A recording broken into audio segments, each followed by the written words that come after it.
Thank you for joining this channel. This is Aaliyah's World of Roses, and I am Aaliyah. I'll be bringing another real estate video today.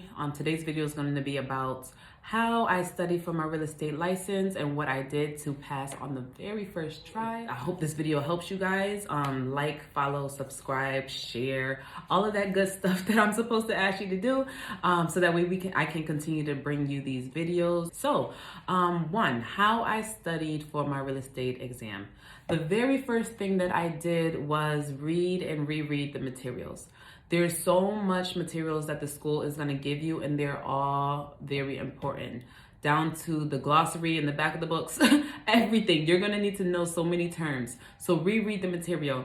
Once you're in chapter 5 to 7, as you get further out, go back to chapter 1. I guarantee you the things that you didn't understand, if you reread them, you'll understand later. Sometimes you have to get further in the chapters to understand the overall concept of what's going on. And then you go back and those little things would just start to fall in place and click for you. Reread the chapters. They're going to talk about addendums and equity and closing fees and all types of things that they're going to talk about in training, where you just have to remember there's so many little tweaks and little things that you're going to just need to just embed in your head so that you can continue to learn the rest of the chapters.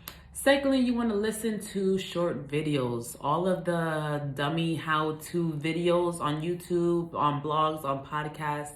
You definitely want to make sure that you watch those videos. There's so many things that you're going to need to understand. So if you're not understanding escrows, go ahead and put in what is an escrow, how to use an escrow, different things like that. There's so many people that have dummied down things on debt to income ratio, equity, what is equity, simple things like that. If you're not understanding it, go Google it, go look it up. Online is your best friend with things like that. They'll help you get to the place that you need to be. So definitely go do that. Number 3, ask your teachers. You're paying them. You had to pay to get into school. Ask your teachers as many questions as you can. If you're not understanding them make you understand. That you're only in there for a short amount of time, and you have to utilize your resources. So whether you like them or not, or whether you feel like they're explaining it better tonight, if they're the only people that you have and you don't have internet or you don't have whatever, definitely ask your teachers. They will dumb it down for you. Let them know that you are completely stuck, and it's okay to be that stuck. You will be stuck enough to educate yourself that you can pass the test. Number 4, flashcards. I can't stress it enough. They're probably the best thing out of this whole video that I'm going to tell you is the flashcards.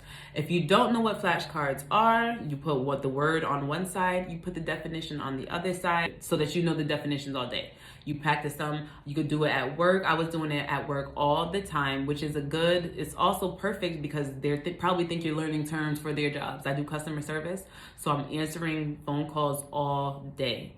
In between phone calls, flashcards. They don't want you on the phone.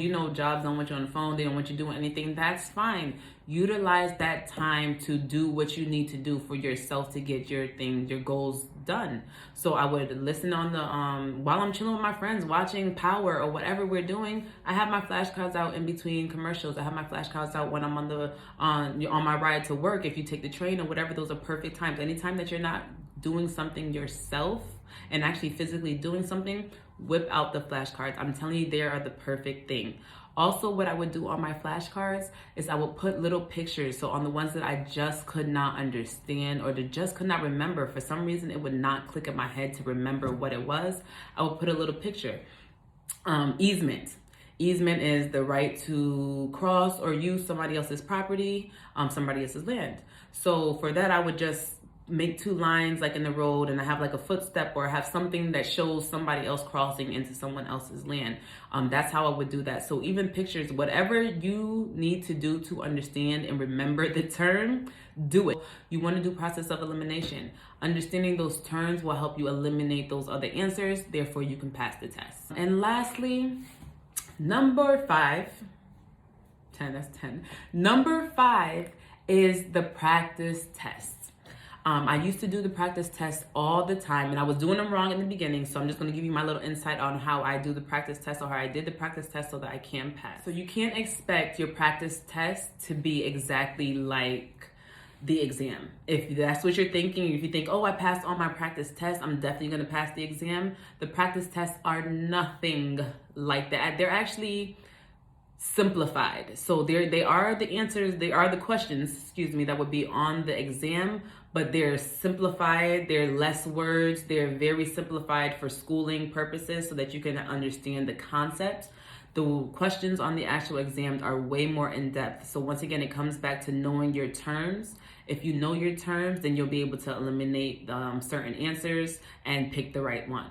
But with the practice test, they get you to the level that you need to be at. If you didn't pass the practice test and you're getting 60s on that, and it's in the principles of ethics, then you know you need to go back and reread, practice those flashcards from that area. You're clearly not picking up on something that you need to pass.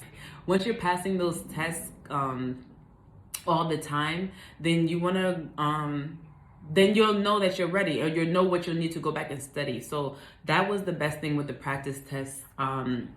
There was multiple times I was like, oh, I know this stuff. No, I'm gonna take it again. And I took it again and didn't pass again, and they would switch off questions. So you definitely just wanna wait. If it was under 80s, then go back and study, go back, reread, and practice your flashcards. And then try it again within, 4 days, or try it again within a week. You just wanna make sure, what am I understanding, what am I not understanding, and whatever I'm not understanding, what resources do I have so that I can understand it. Once again, reach out to your teachers, watch videos, reread your materials, and those flashcards are key to success.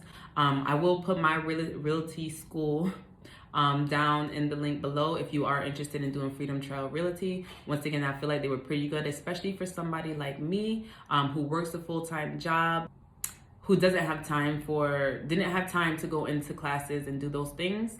That was a perfect school to get into for me. It just helped me out. It's where I am today. Like, it helped me to do everything I needed to do to become a realtor.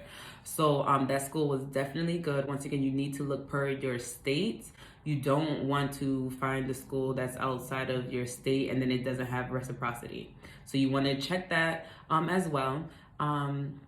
Once again, I just hope this video helps you. I'm a single mom working full time. I just wanted to put this real information out there because I wasn't finding the information that I wanted in regards to people that are working full time and have to come into real estate part time, and what to do, what's the best ways to go, where, everything. I didn't feel like I was finding that content that I needed as a part time to make me motivated and make me push harder to be a realtor, get the first household, get the first apartment or whatever, the condo, get the first buyer, to do all of that. So I do hope this videos help you. If you are on the hustle and doing that, I applaud you. I applaud you. It's not easy, trust me, I know. So that's an amazing thing. Everyone can't be, work from home, can't start off with other people paying their bills, or other people, some people are married, so they just have some of us don't have a support system to lean on. So I just feel like these videos are for people that's trying to get it and get it quick and get it fast. However, still take care of their everyday life so that they don't fall under the bus. So once again, follow, like, subscribe, and share. I hope this video helps you, and enjoy the rest of your Sunday.